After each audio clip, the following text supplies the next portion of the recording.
ጓደኛዬን ትግረኛ ላለማምደው ነው ማለት ነው ከመይ ዳሃንዶ ከመይ ዳሃንዶ እንዴት ነህ ሰላም ነው ወይ ያልኩኝ ነው ኢላላውን በሊ ከመይ ዳሃንዶ በጣም ጎበዝ ምርጥልጅ በትግረኛ ያወራው ነው ማለት ነው አናስኔ ላግማዮ አንተ እንዴት ነህ ደህና ነህ ወይ ያልኩ ነው አስኔ አስኔ አረኛ ማለት ነው ባረኛ አናስኔ እንደማለት ነው አይደለም በትግረኛ ከመይ ዳሃንዶ ማለት እንዴት ነህ ሰላም ነው ወይ አተወዲ በል አተወንዳ የታሪኩ ሙዚቃ አታውቅም አተወዲ ከመይ ማለት አንተ ወንድም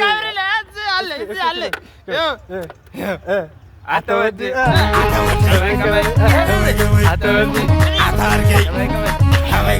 እንወዳቸዋለን ትግረኛ ቋንቋ ባይዘይ ትሬኒንግ ያደረኩን እኔም ብዙ አልቻልኩም ግን አለማምደኝ እያለ ብዙ ጊዜ ስለጠየቀኝ ነው ሙክረዋላ ወዳቸው እዝጋብር ትግሬ ምን ፈልጋል እዝጋብር ምን ፈልጋል ጥምቀት አብረን እንሄዳለን አያሳስብሽ እውነት ይሄው